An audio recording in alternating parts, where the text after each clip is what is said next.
que están bien delimitadas, ¿no? Y que cada una tiene su importancia. La primera etapa es el acceso endodóntico. Es lo primero que nosotros vamos a ver. Realmente esta etapa tiene su importancia,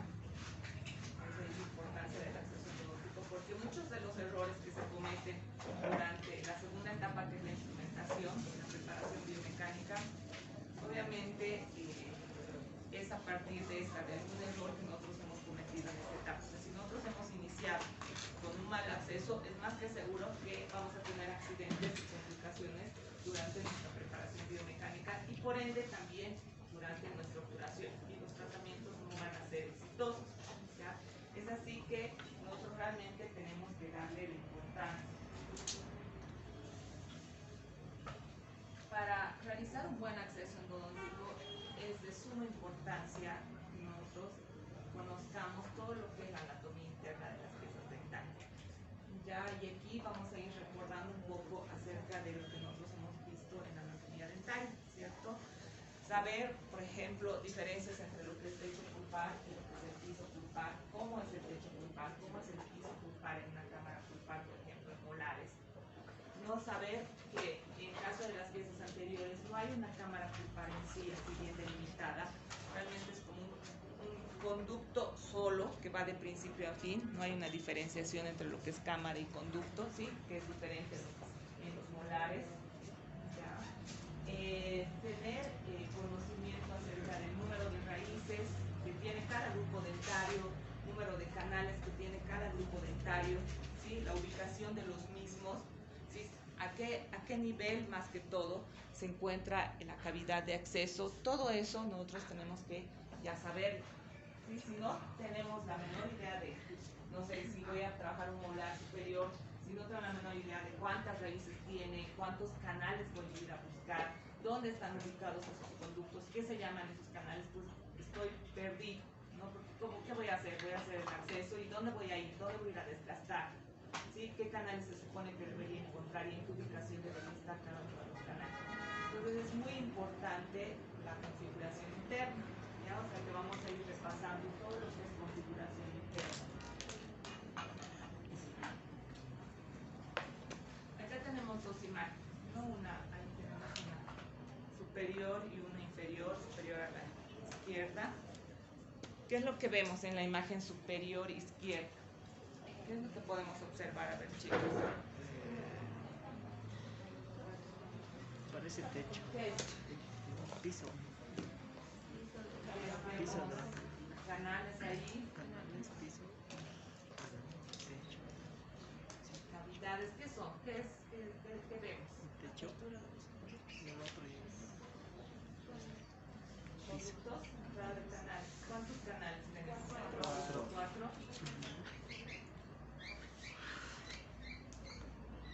Ya, y en realidad, ahí no sé quién estaba escuchado igual, que estaríamos en esa imagen recién en techo. Estamos en techo pulpar, ¿sí? No estamos todavía dentro de lo que es cámara pulpar, por lo tanto, si estamos en techo es difícil que se vea la entrada de los canales, ¿sí? Bueno, aquí ¿qué es lo que ha pasado? Si bien ha habido conocimiento en cuanto al número de canales, tal vez, porque es un molar inferior, ¿sí? Que los molares inferiores de repente tienen dos canales mesiales, tienen un canal distal y que como que también pueden tener dos canales distales, ¿sí?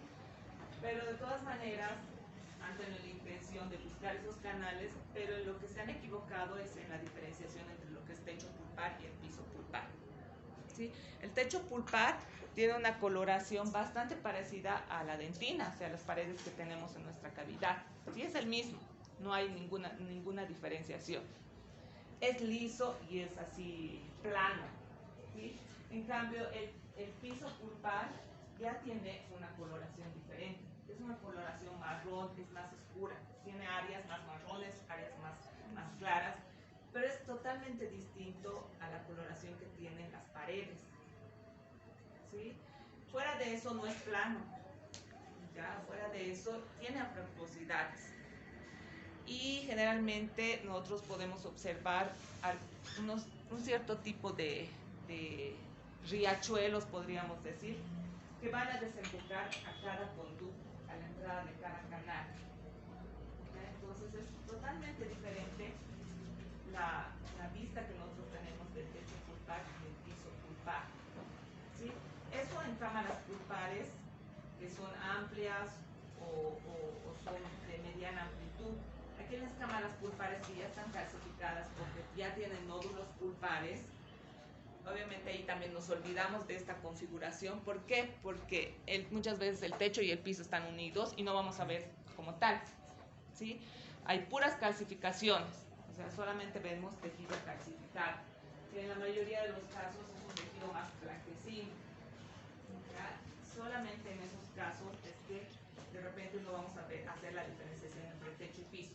Pero si vemos en nuestra radiografía previa que tenemos una cámara pulpar media, una cámara pulpar amplia, no tenemos luz de cámara pulpar ahí. Entonces, más que seguro tenemos que hacer esa diferenciación, cuando estoy en techo pulpar y cuando estoy en piso. Y en la radiografía previa igual voy a observar, en caso de que tenga calcificaciones, que toda la luz de cámara pulpar está ocupada por tejido y se ve como radiopaco, ya no se ve radiolúcido, porque en realidad los canales y la cámara pulpar son radiolúcidos, ¿cierto? Entonces ahí solamente se ve el tejido que se observa de forma radiopaca cuando tenemos calcificaciones. Y muchas veces también se observa bien que el techo y el piso están totalmente unidos. ¿Ya? Todo eso vamos a observar en las radiografías previas. La imagen de abajo, eso me olvidaba, ahí sí es la misma pieza dentaria, si se dan cuenta, exactamente la misma, pero ya hemos eliminado lo que es techo pulpar y ahí sí estamos en el piso. Y ahí sí podemos observar dos canales mesiales y tenemos un canal distal. ¿Sí? Dos canales mesiales y un distal, que es la configuración más común y es lo más común que vamos a encontrar en los molares inferiores. ¿No? Esa es la disposición más común. A pesar de que molares inferiores a veces tenemos, por ejemplo, 4 canales, ¿sí? 2 distales y 2 mesiales. A veces tenemos canales en C, que es muy característico en los segundos molares inferiores, los canales en C. Podemos tener un canal, podemos tener 2 canales, un distal y un mesial. En caso de que tenemos 2 canales, un distal y un mesial, están bien equidistantes los canales. ¿Ya? Podemos tener incluso 5 canales, un medio mesial, es decir, entre los 2 mesiales tenemos un medial. Entonces también esa disposición puede que se produzca. Hay una variación anatómica inmensa en lo que se refiere a los molares inferiores. ¿Ya? Pero lo más común es esto, ¿no? 2 mesiales y un distal.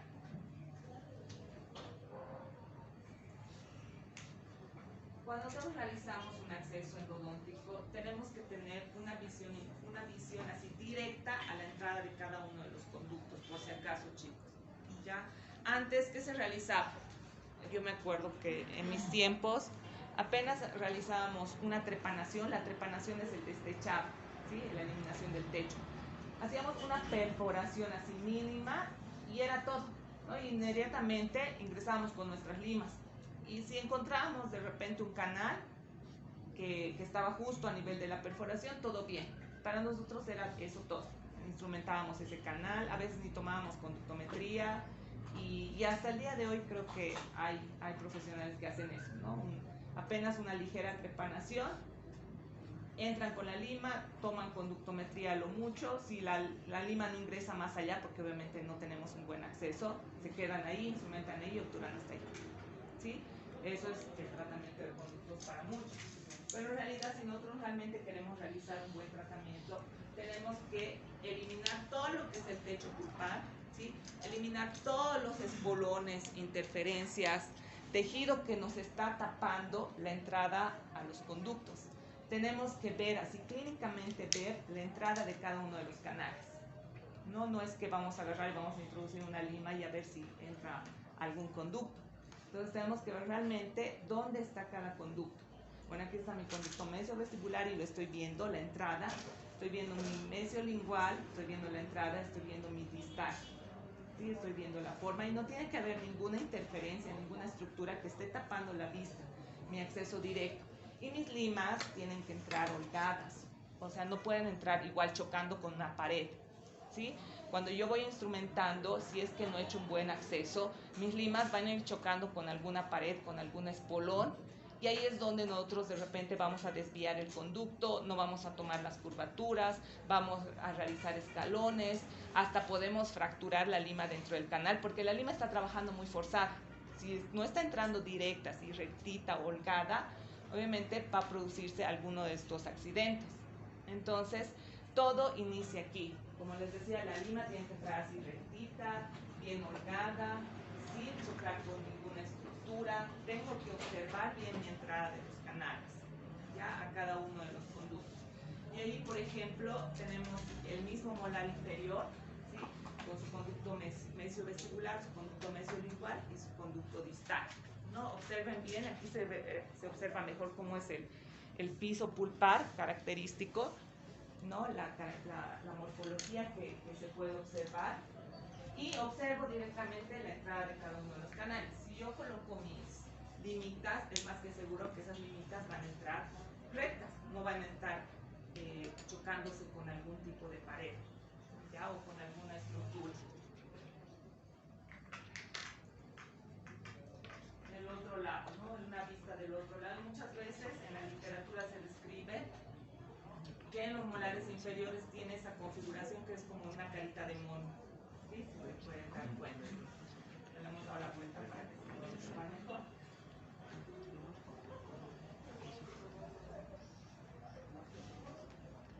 Y como en todos los procedimientos, yo necesito realizar una planificación también, ¿cierto? Tenemos que tomar algunas consideraciones clínicas y algunas consideraciones radiográficas, ¿no? Dentro de las consideraciones clínicas yo tengo que tomar en cuenta lo que es la edad del paciente, ¿sí?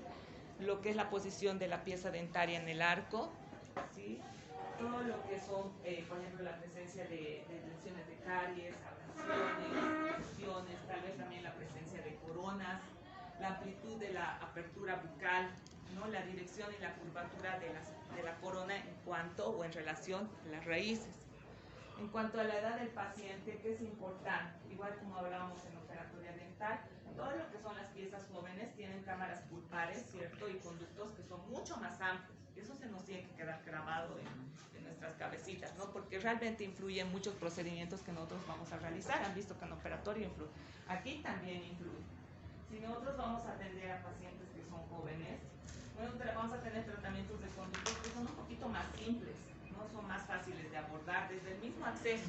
Yo voy a poder ingresar rápidamente a mi cámara pulpar, voy a sentir esa caída al vacío, porque en la literatura ustedes van a leer muchos libros, dicen, van desgastando con una fresa redonda de carburo y de repente al iniciar la trepanación sienten una caída al vacío.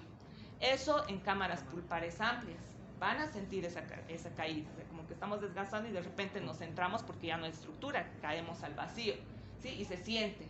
Pero en cámaras pulpares que son estrechas o donde ya todo lo que es el techo y el piso están unidos, donde hay calcificaciones, no hay tal, ¿no? Y nosotros ya tenemos que estar preparados desde el inicio de lo que es mi radiografía previa, ¿no? Para eso voy a ver.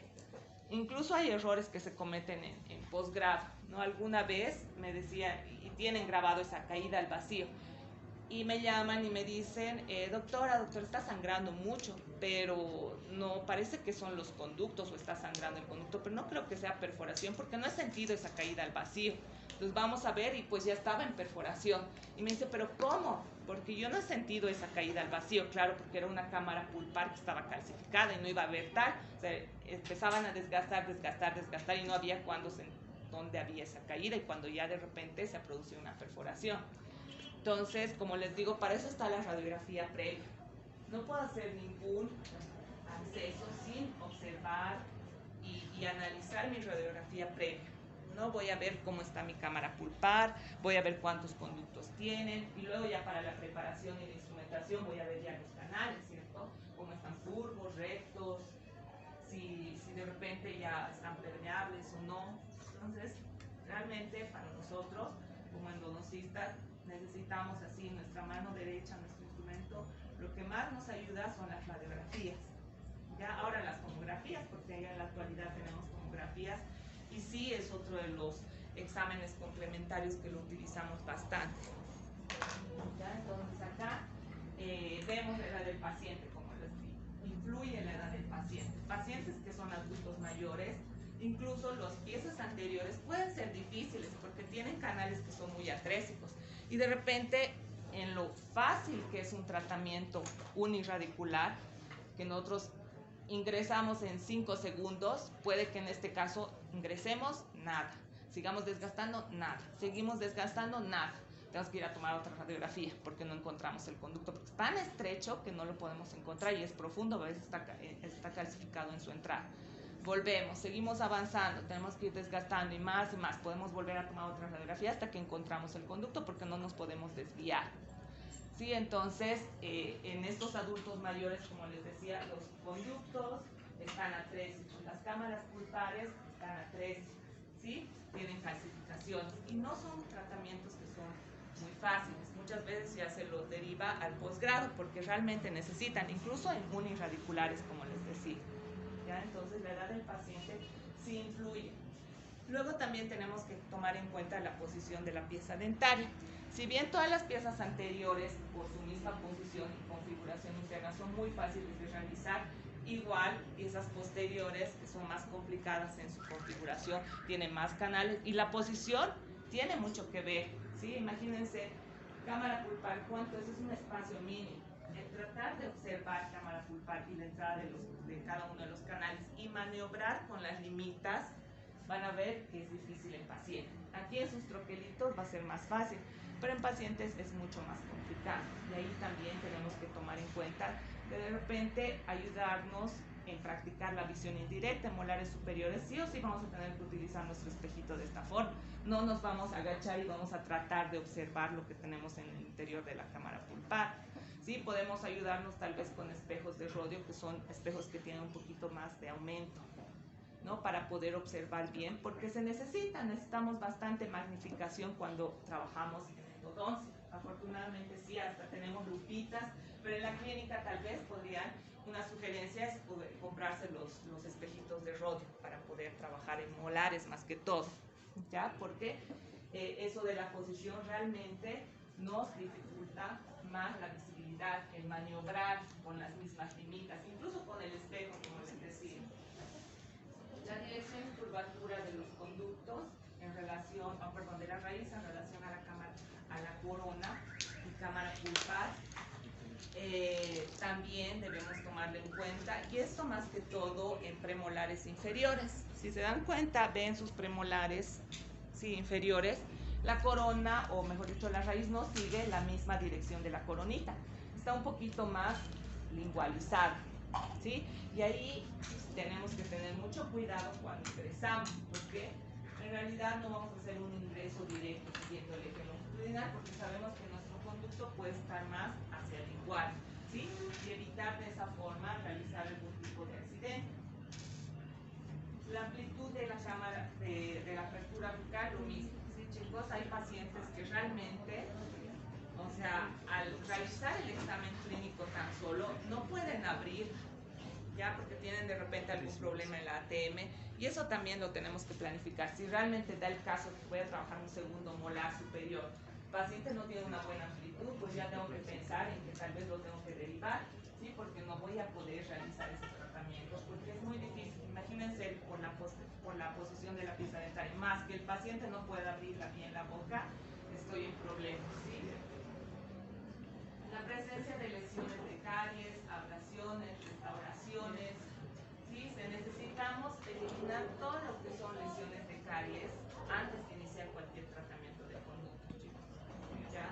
Puede que ya diagnostiquemos, no sé, es una pulpitis irreversible sintomática, voy a proceder a realizar mi anestesia, aislamiento absoluto. ¿Y qué pasa? Empiezan a eliminar tejido cariado y a veces se van directamente al acceso, ¿no? O sea, eliminan lo que es lesión de caries en el piso, ingresan.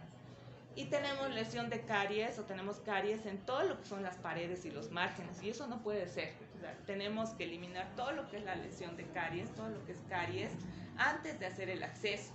Y la forma correcta es los márgenes primero, luego las paredes, y lo último es el piso, porque puede haber no sé, el caso en que si yo bien sabía, pero de repente no sé, se me ha pasado y estaba muy cerca a cámara pulpar y hago ya la exposición.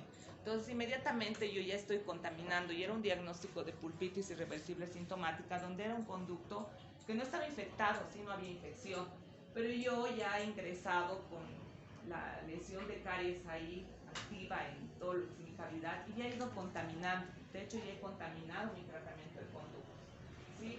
Una de las finalidades del tratamiento de canales es crear un ambiente, un espacio en el que esté totalmente aséptico para que ese espacio sea ocupado con un material inerte y realmente haya un ambiente donde no puede haber proliferación de bacterias, ¿no? Más bien tiene que haber regeneración, reparación. Entonces no puede ser que yo en un conducto que no era infectado yo lo voy a contaminar. ¿Sí? Entonces siempre es eliminación de todo lo que es tejido cariado en primera instancia, márgenes, paredes y pisos y tal cual les digo, para evitar este tipo de accidentes. Restauraciones igual las tengo que eliminar, chicos, no puede haber restauraciones que queden. ¿Por qué? Porque hay el problema y el riesgo de que se puedan fracturar. Se ingreso y las paredes ya quedan más débiles al realizar el acceso y pueden fracturarse durante el tratamiento y a veces yo las tomo como referencias externas para poder medir la longitud de los canales, entonces las voy a perder. Puede haber de repente igual pedacitos de restauraciones o de mismo cemento que pueden caer a la cavidad y a veces nos dificultan la entrada a los conductos, hasta pueden ingresar a los canales. Entonces no es lo adecuado trabajar en estas condiciones y con este tipo de restauraciones que todavía tenemos, ¿no? El examen, las consideraciones radiográficas, ¿no? Esto está en relación a las radiografías previas que nosotros tomamos, ¿no? Ya habíamos hablado. Puede haber calcificaciones, pueden haber pulpolitos, que son calcificaciones móviles que se observan, ¿sí? Puede haber presencias de ya calcificaciones mismas dentro del canal, dentro de la cámara pulpar, que no son móviles. Pueden haber agujas cálcicas en la entrada de los conductos. Todo esto se puede presentar, pero yo tengo que ya analizar bien, como les decía, mi radiografía previa. Para eso está, ¿no? Para eso están las radiografías previas.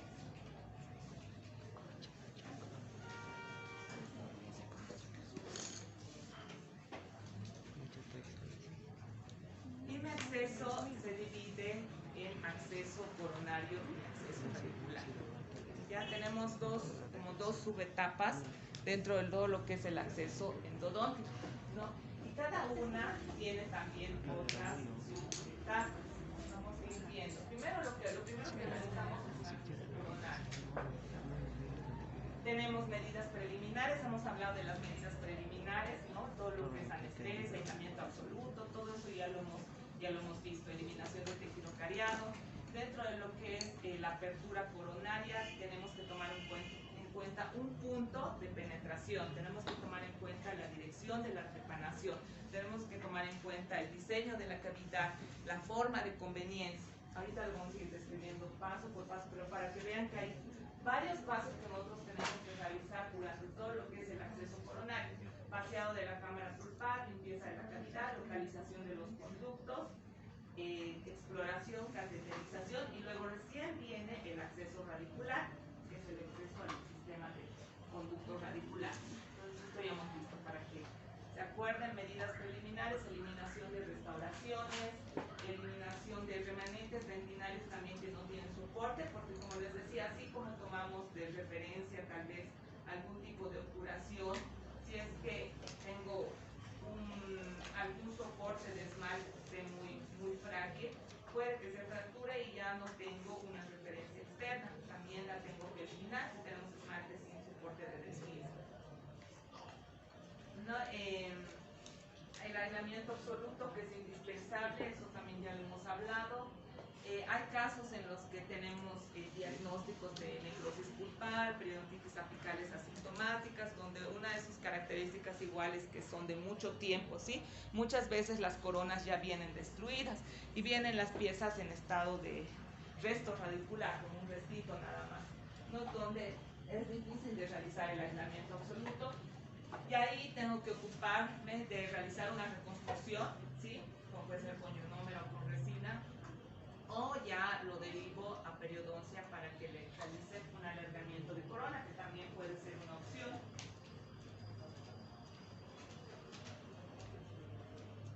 En cuanto a lo que es ya el punto de elección, que es muy importante, y la dirección de trepanación, que es lo primero que nosotros vamos a analizar y vamos a tomar en cuenta. Cada grupo dentario tiene un punto exacto por donde yo voy a ingresar. No es que yo voy a ingresar por cualquier cara o por cualquier sector o por donde estaba la caries o por donde estaba la exposición. ¿Sí? Cada grupo dentario tiene un punto de entrada, un punto exacto de entrada. Para las piezas anteriores, todo lo que son superiores, inferiores, incisivos centrales, laterales y caninos, su punto de acceso o de penetración inicial es en la cara palatina si son superiores y en la cara lingual si son inferiores, ¿sí? El lugar exacto sería por encima del cíngulo o por debajo del cíngulo, dependiendo si son superiores o inferiores, ¿sí? Ese es el punto de acceso para las piezas anteriores. Entonces, no podemos modificar ese punto de acceso de ninguna forma. Hay casos en los que tenemos piezas anteriores que tienen, digamos, lesiones de carie proximal, que son bien grandes, y al eliminar el tejido cariado, puede que expungamos y que ya se observa la entrada del conducto a ese nivel. Pero yo no me voy a ir a ingresar por esa exposición, porque lo correcto es que yo ingrese por la cara palatina. ¿Sí? Entonces, igual voy a ir a realizar mi acceso por la cara palatina o por la cara lingual, porque esa es la forma correcta, ese es el protocolo que nosotros seguimos. Hay una excepción en piezas anteriores, que es cuando hay mucha atrición, pero es una atrición bien marcada, así cuando ya tenemos la mitad de la corona perdida por la atrición, que no son muy frecuentes los casos. Entonces, solamente en esos casos podemos ingresar directamente por la atrición, por el borde incisal que está tan desgastado. Pero tienen que ser pues atriciones muy severas. Hay atriciones que no son muy severas, pero ahí directamente solo por la cara palatina o lingual. La dirección de trepanación, como pueden observar ahí en los gráficos, ahí tenemos las fresitas, es perpendicular a la cara palatina o lingual en primera instancia y luego siguiendo todo lo que es el eje longitudinal de la pieza dental. Ingresamos unos 2 milímetros perpendicular a la cara palatina. Si estamos en esmalte, tenemos que iniciar con una fresa redonda de diamante, ¿sí? Si estamos en dentina o de repente ya hemos avanzado todo ese trecho, podemos cambiar a una fresa de carburo y seguimos el eje longitudinal de la pieza dental. Si nosotros hemos seleccionado bien nuestra cavidad de acceso, es más que seguro que en unos 5 segundos ya localizamos el conducto. Sí, tiene que ser así, especialmente si nosotros hemos visto en la radiografía previa que es un canal amplio, un canal medianamente amplio, no tendría que haber ningún tipo de problema, ¿sí? En premolares, la cavidad o el punto de acceso es a nivel de la cara oclusal, más exactamente a nivel de la fosita central. Ya a ese nivel yo voy a ingresar y voy a empezar a desgastar con una fresita redonda de diamante. Ya ahora la fresita redonda puede ser más grande, puede ser una medianita o más chiquitita, dependiendo de la estructura que yo tengo. Si tengo una corona muy grande, entonces voy a necesitar una fresita un poquito más grande. Si tengo una coronita más pequeña, voy a usar más pequeña, ¿cierto? Si no, voy a desgastar mucho si es una corona que es más pequeña. En esmalte, primero tiene que ser diamantada, y si ya estoy en dentina, puedo cambiar una carburo. Si tengo, en un principio, pues ustedes saben que el diamante desgasta. Si tengo miedo de desgastar mucho, puedo cambiar una carburo. Si ya no tengo la seguridad total, igual puedo seguir con la diamantada, ¿ya? Y la dirección es siguiendo el eje longitudinal de la pieza dentaria. Tiene solo una dirección, me voy directo hasta realizar la trepanación. Y en molares, tanto superiores e inferiores, el punto de acceso igual es en la cara oclusal, y tanto en superiores como en inferiores la cavidad de acceso se desplaza más, en caso de los superiores, a mesio-vestibular, y en caso de los inferiores a mesial. Entonces siempre nos tratamos de inclinar y hacer esa cavidad de acceso en la fosita mesial. Ya ahí vamos a iniciar nuestro acceso. Y la dirección de trepanación es igual, siguiendo el eje longitudinal.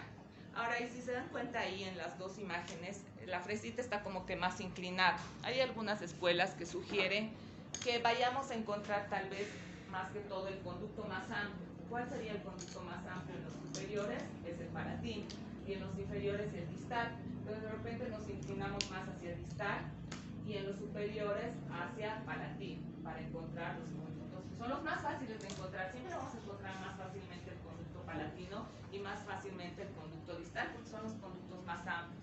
Los mesiales en los inferiores y los vestibulares en los superiores son más estrechos. ¿Ya? Entonces nos dificulta un poquito más el localizarlos. Entonces, esos son los puntos de acceso y esas son las direcciones, chicos. Si no respetamos nosotros esos puntos de acceso y esas direcciones, uno, no vamos a localizar los conductos. ¿Ya? Dos, vamos a desgastar mucha estructura dentaria para después encontrar los canales y vamos a debilitar esas piezas dentarias. Ya muchas veces ya no se pueden rehabilitar porque hay que también pensar en la rehabilitación. Si hay mucha corona perdida, no se va a poder realizar la rehabilitación, ¿sí? Y si se realiza la rehabilitación, pues el paciente tiene que tener mucho cuidado porque cualquier fuerza mecánica que sea muy fuerte se va a fracturar y es chao tratamiento de conducto, chao tratamiento rehabilitadores. Ya la pieza muchas veces tiene que ir a la extracción, ¿sí? Entonces tenemos que tomar en cuenta también eso. ¿Ya? Si igual nosotros no respetamos estos puntos, vamos a cometer igual accidentes de repente durante nuestra instrumentación porque las límites no van a entrar de la forma correcta. Entonces no vamos a llegar hasta el límite apical, vamos a producir igual escalones, fracturas, desvíos, desgarros. Bueno, hay un montón de accidentes que se pueden producir durante la instrumentación. Entonces todo inicia, como les decía, desde esta parte, ¿no? Desde lo que es penetración inicial, lo que es la dirección de la trepanación.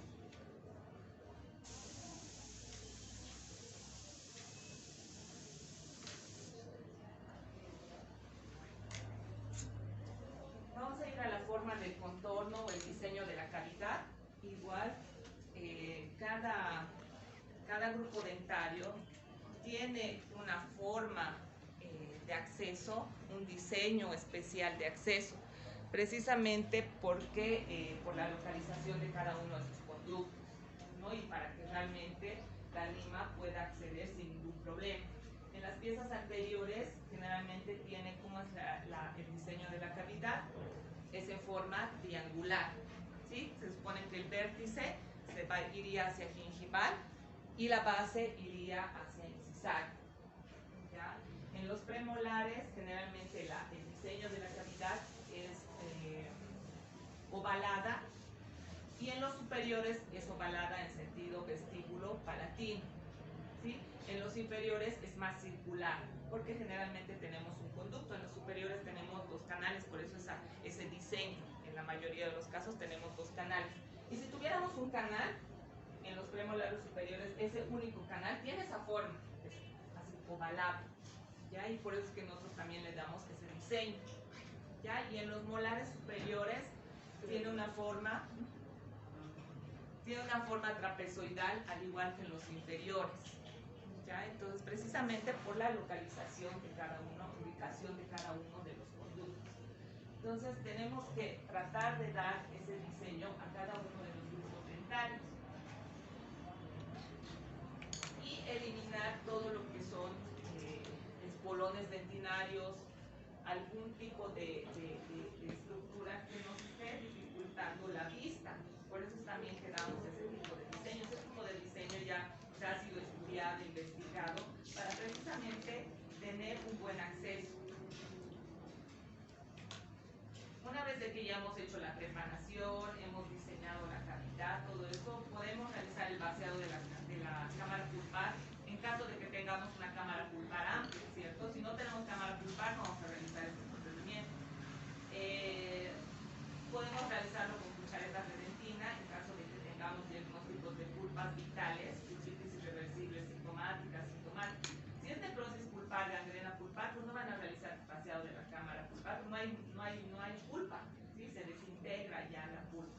O a veces también al realizar la trepanación, la misma fresita a veces va triturando todo lo que es la pulpa. la forma de conveniencia que generalmente nosotros la realizamos puede ser con una fresa en doseta, ¿sí? Para los molares y para premolares. Para anteriores también se puede utilizar la fresa en doseta, pero no es tan indispensable.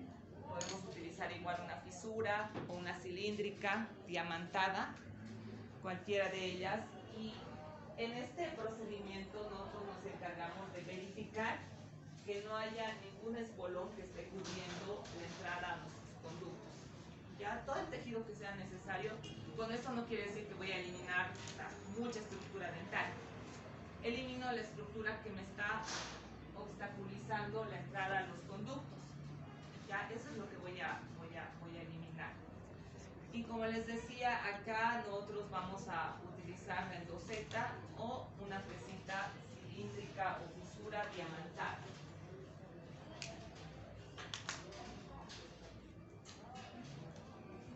Una vez de que yo he realizado esta forma de conveniencia para otros autores o en otros libros, ustedes tal vez lo puedan hallar forma de conveniencia como desgaste compensatorio, que es lo mismo. ¿Ya? Hacemos estos desgastes. Realmente lo que nosotros queremos es que la lima entre lo más rectita posible, ¿sí? Si se dan cuenta, en la imagen que está así viendo de frente a la izquierda, es un premolar superior con 2 canales, ¿sí? Tenemos las limitas que están un poquito inclinadas, ¿sí? Están inclinadas, ¿cierto? Ya se están chocando porque no se ha desgastado mucha estructura, ¿sí? En la coronita. Entonces nosotros con una fresa en doseta tranquilamente podemos paralelizar esas paredes y desgastarlas un poquito para que nuestras limitas puedan ingresar lo más rectas posible. Y en la imagen a la derecha podemos observar, después de realizar el desgaste compensatorio, que las limas ya están entrando más rectas. Y eso es lo que nosotros tenemos que conseguir. Cuando nosotros instrumentamos, el dedo o los dedos del operador son los que tienen que guiar a las limas y no las limas. O sea, las limas no tienen que entrar forzadas, sino tratar de que entren bien, ¿sí? Realmente nosotros somos los que tenemos que guiar las limitas.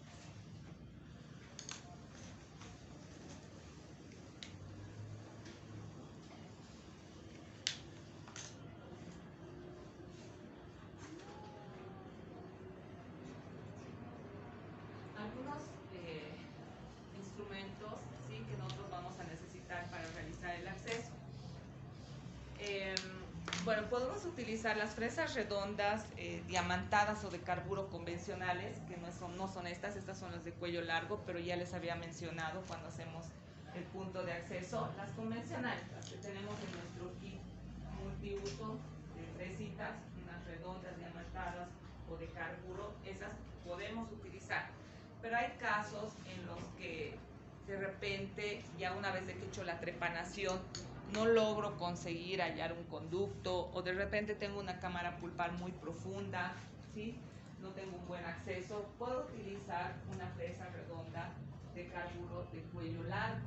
Esas son las long neck o de cuello largo, que son un poquito más largas que las convencionales. Al revisar el instrumental de ahora el primer día o el segundo día, se les ha pedido igual, ¿no? Que son las de cuello largo, que son un poquito más largas que las convencionales. No son las de cirugía, las que son así largas, ¿sí? Son otras más pequeñitas que son un poco más largas que las convencionales. Esas son las de cuello largo y esas siempre las tengo que tener porque nos ayuda bastante, especialmente cuando no puedo localizar los conductos. Ya a veces con las convencionales resulta que como son cortitas, trato de desgastar el piso o a nivel del piso de cámara pulpar y ya no me entra más porque la cabeza de la pieza de mano no me deja entrar más. Entonces necesito algo que sea más largo para poder desgastar en la profundidad. ¿Ya? Entonces por eso es que estas fresitas redondas de carburo de cuello largo, que pueden ser de baja velocidad o alta velocidad, yo siempre las tengo que tener. ¿Ya? Este es el endoseta. Y esta es nuestra fresa pues estrella, ¿no? En endodoncia nosotros es infaltable. Si hacemos endodoncia tenemos que tener esta fresa, no podemos hacer endodoncia sin esta fresa. Ya realmente esta es la que nos va a diseñar la cavidad, nos puede diseñar una muy buena cavidad, nos ayuda ayuda a eliminar todos los desgastes, los espolones, realizar el desgaste compensatorio. La forma que tiene es así troncocónica, ¿cierto? Y esa forma precisamente que tiene en su parte activa hace que nosotros de repente podamos realizar un desgaste de la cavidad de acceso un poquito más exclusivo para que se pueda observar mejor. Nos ayuda a desplazar las paredes siguiendo esa forma, ¿sí? Y una de las características también es que si se dan cuenta ahí tiene una puntita redondeada que es inactiva, que no desgasta, ¿sí? Si nosotros en molares ingreso con esta endoseta, puedo hacer mucha presión apical, puedo tratar de profundizar más, o tal vez si no controlo bien mi fuerza, voy a ir a chocar directamente con el piso, pero no voy a desgastar porque solamente va a resbalar, deslizarse esta presita porque su punta es inactiva, ¿sí? No desgasta. Entonces, ¿eso qué significa? Que nos ayuda a prevenir algún tipo de perforación, algún tipo de accidente o desgaste que nosotros podamos realizar en el piso de cámara pulpar, y es por eso que en molares es indispensable. O sea, si yo voy a hacer acceso en molares, tengo que tener sí o sí esta presita endoseta. Ya en premolares también lo puedo utilizar. En piezas anteriores también, no es tan necesario porque, como les decía, en anteriores no tenemos una diferenciación entre lo que es cámara pulpar y conducto, ¿cierto? No hay un piso, no hay un techo. Entonces, en anteriores, de repente, con una fisura o una cilíndrica diamantada, puedo diseñar la cavidad y realizar todo lo que es la eliminación de estructuras que estén interfiriendo, no hay mucho problema. Pero en molares, sí o sí tengo que tener la endoseta. ¿Ya?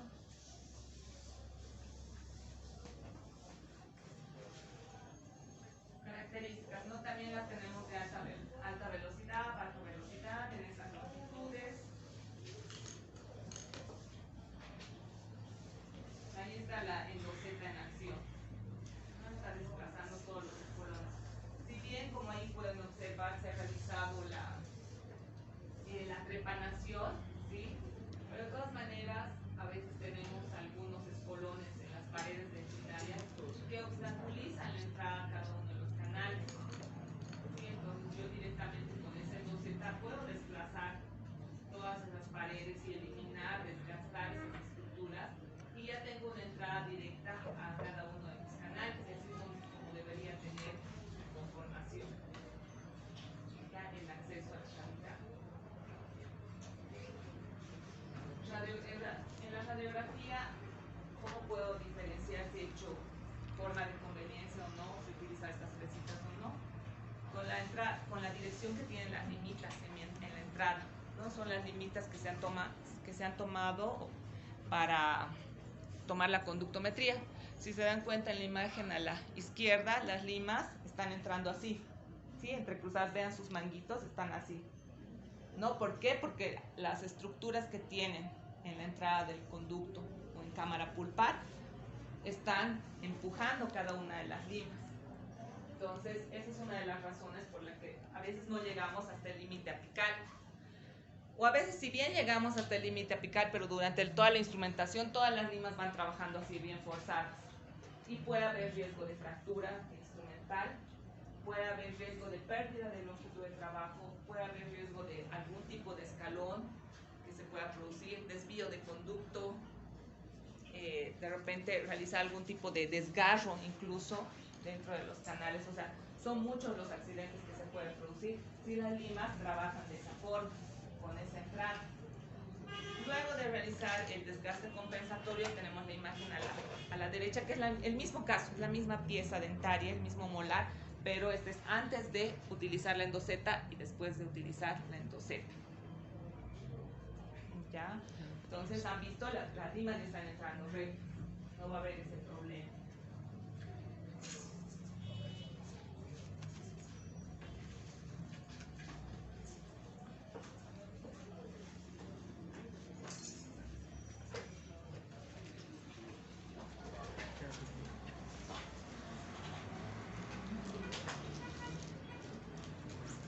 ¿Alguna duda en cuanto al acceso coronario, chicos? Porque ahora vamos a pasar al acceso radicular.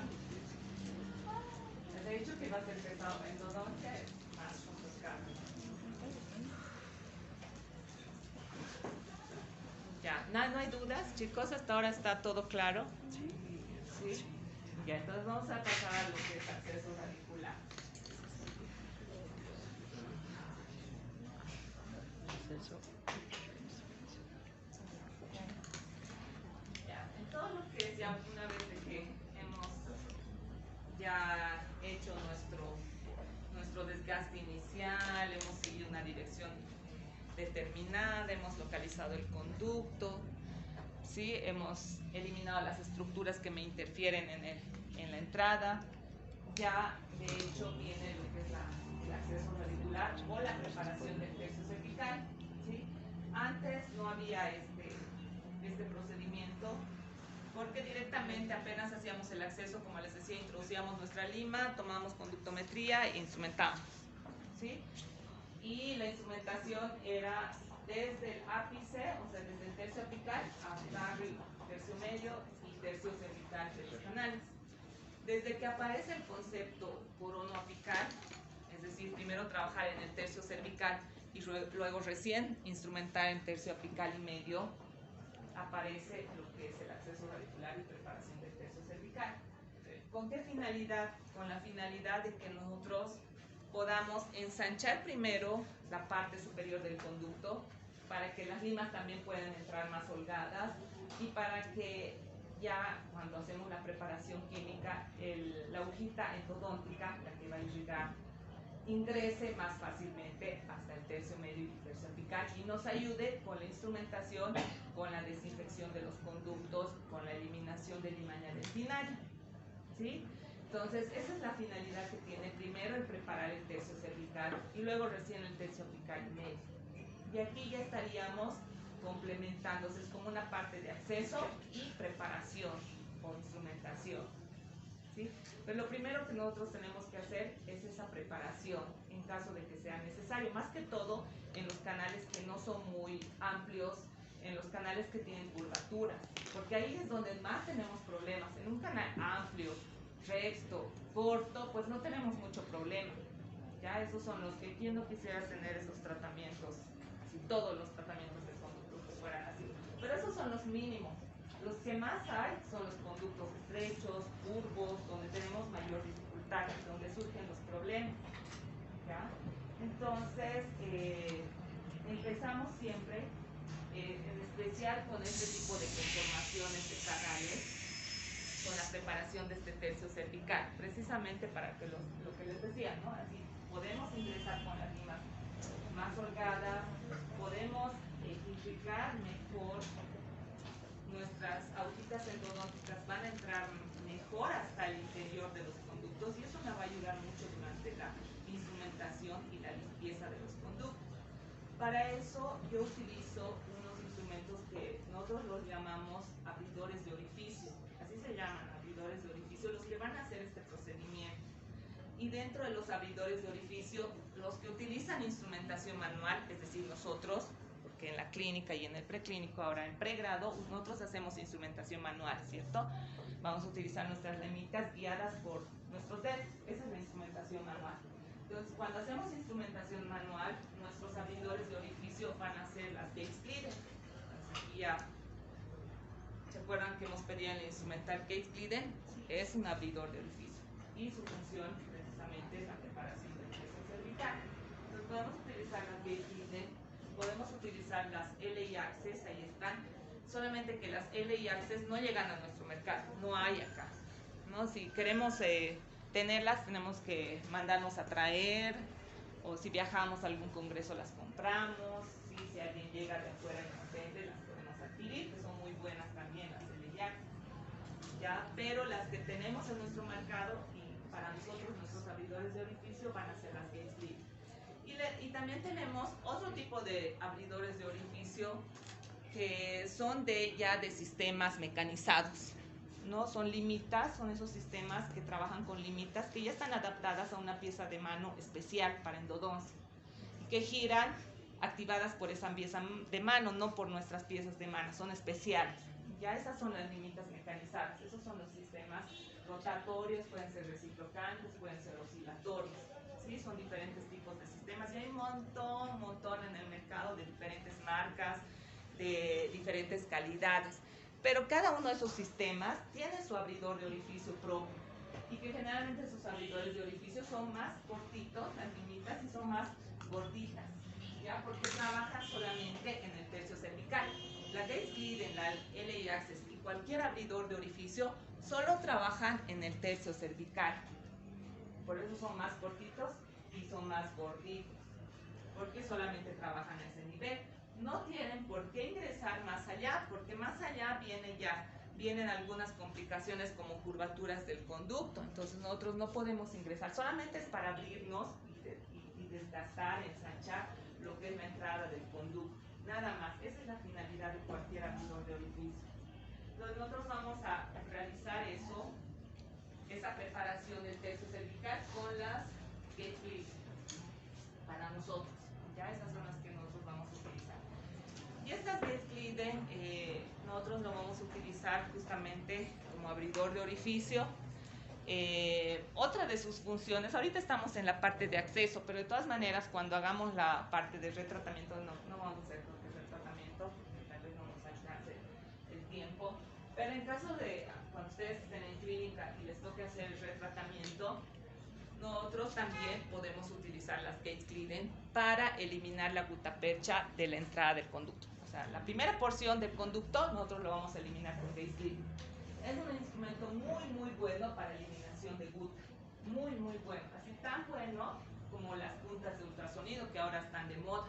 Ahora todo el mundo está haciendo retratamientos con las puntas de ultrasonido, pero aún así las Gates Glidden tienen muy buena función en cuanto a lo que es la eliminación de guta en la primera parte del conducto. ¿Ya? Entonces también utilizamos las Gates Glidden para esta función. Vienen de diferentes longitudes, vienen en 6 tamaños diferentes y ese es el jueguito que nos venden. Sin embargo, no utilizamos todo ese jueguito, generalmente utilizamos solamente la 1, 2, 3, que es lo más común, máximo hasta la Gates Glidden número 4. Esta Gates Glidden tiene, si se dan cuenta, están un manguito que se activa en contraángulo, o sea, trabaja a baja velocidad, y tiene una punta activa en forma de llama, ¿sí? Una parte activa que es en forma de llamita y lo pueden ver, ¿sí? No tiene punta activa por si acaso, y muchos se confunden porque así como que da la impresión que son puntiagudos y que pueden desgastar en profundidad. Las Gates Glidden no desgastan en profundidad. O sea, si tiene un canal atrésico, y hay muchos alumnos que me dicen, pero doctora, ¿no puedo entrar con las Gates Glidden? No, porque estas Gates Glidden no tienen punta activa. Desgastan en anchura, o sea, ensanchan las paredes del conducto, pero no pueden ingresar más adentro. ¿Ya? Entonces, no podemos ingresar en conductos que no están permeables con las Gates Glidden. Este es un cuadrito, chicos, que se compara el calibre que tiene cada Gates Glidden con la lima, con el calibre de las limas. Una Gates Glidden 1 corresponde a un calibre de una lima número 50, la 2 de una 70, la 3 de una 90, la 4 de una 110, la 5 de una 130 y la 6 de una 150. Si se dan cuenta, los calibres son bastante amplios, grandes. ¿Sí? Por eso es que no utilizamos ni la 4, ni la 5, ni la 6, solamente utilizamos la 1, la 2, la 3, máximo hasta la 4. Porque si utilizamos las otras, imagínense la cantidad de conducto que vamos a desgastar y que no es posible, porque ahí podemos producir desgarro a nivel de la entrada de los conductos. Entonces solamente utilizamos 1, 2 y 3. Cuando ustedes ya están, por ejemplo, trabajando en posgrado, ya no se les pide todo el jueguito, se les pide solamente un jueguito de número 1, un jueguito de número 2, un jueguito de número 3, porque ahí ya se separan, se las pueden sacar separadas. Y es mejor que las adquieran así. Tal vez para la clínica un consejo es que solamente compren tal vez un jueguito número 1, un jueguito número 2 y un jueguito número 3, que son las que más van a utilizar. El resto no las van a utilizar, ¿sí? Y ahí están las Gates Glidden en acción, ¿sí? La secuencia puede ser de menor a mayor o puede ser de mayor a menor. O sea, puede empezar con la 1, Gates Glidden 1, luego pasar a la Gates Glidden 2, luego pasar a la Gates Glidden 3. O puede empezar con la Gates Glidden 3, luego pasar a la 2 y terminar en la 1. Ahora hay canales que son muy estrechitos, atrésicos, puedo abrir la brecha con la Gates Glidden 1 y luego realizar 3, 2, 1. O sea, primero 1 y luego 3, 2, 1 para tener mejor acceso. Son conductos, los que son atrésicos, son conductos que son difíciles de permeabilizar.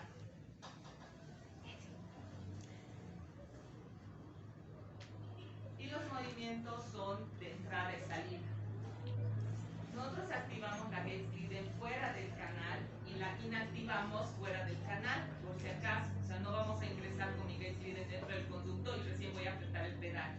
¿Sí? Aprieto el pedal cuando mi Gates Glidden está fuera y luego recién ingreso al conducto. Termino de activar la Gates Glidden cuando estoy fuera, ya no dentro, porque si no van a fracturar la Gates Glidden. Afortunadamente la Gates Glidden tiene un diseño de fractura predeterminada. ¿Qué significa? Que si se fractura al inicio de la parte activa. ¿Ya? A ese nivel se fractura. Y aquí creo que es un video, no sé si va a dar para que puedan ver. Ahora sí. No, ahí están las Gates Glidden. Es rápido, entra, sale, están haciendo todos los canales. Irrigamos, tenemos que irrigar bastante después de la utilización de cada Gates Glidden, porque las Gates Glidden ya están ensanchando y desgastan bastante. Pero nosotros no estamos trabajando hasta el tercio apical, entonces puede ir acumulando limaña dentinaria solamente a nivel del tercio cervical. Entonces nosotros tenemos que irrigar. Incluso podemos pasar limitas de permeabilidad para poder eliminar esa limaña dentinaria que se está generando. Y es rápido, no han visto, no nos quedamos en un canal. Es entra, sale en un canal, me voy al otro conducto, entra, sale, me voy al otro conducto, entra, sale. Irrigo, paso a la 2, lo mismo, paso a la irrigo, paso a la 3, lo mismo. ¿Ya? Son movimientos de entrada y salida. Son pequeños toques como picoteos que nosotros realizamos.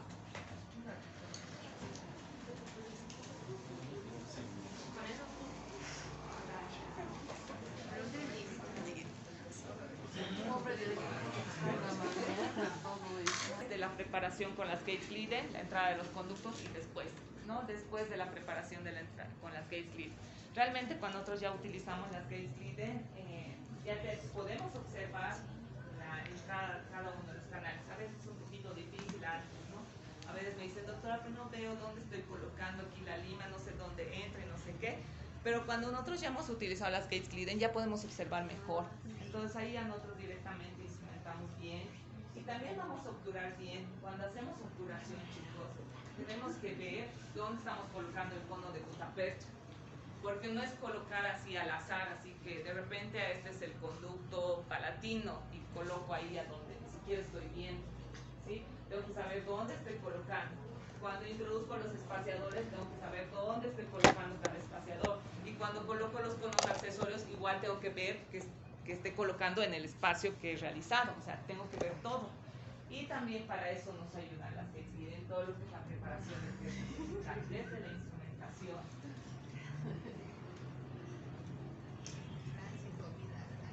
Igual después de la utilización de las Gates Glidden, ahí ya pueden observar que realmente se pueden identificar bien la entrada de cada uno de los canales. Ese es un molar superior. Ya ese es su primer molar superior. ¿Cuántos canales tenemos en los primeros molares superiores? Voy a sentarme.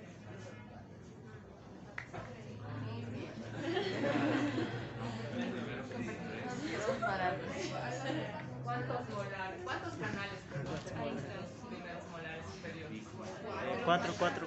¿Cierto? O sea, ahora ya, sí, cuando vamos a realizar un molar superior, un tratamiento de conductos, tengo que estar preparado a trabajar 4 canales. O sea, viene un paciente, el primer molar superior, son 4 canales. En nuestra cabeza tiene que estar 4 canales, hasta que se demuestre lo contrario.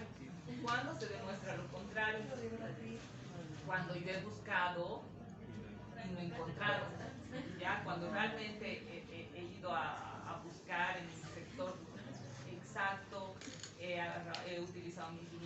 visitas, he sacado radiografías, hasta que se demuestre lo contrario, ¿ya? O no con las radiografías igual no nos muestran el cuarto conducto. ¿Por qué? Porque el mesio vestibular 2, que es el cuarto canal, está por detrás del mesio vestibular 1. Entonces obviamente lo tapa, ¿ya? Es muy difícil la localización, a no ser que utilicemos tomografía. Para ahí entra la tomografía.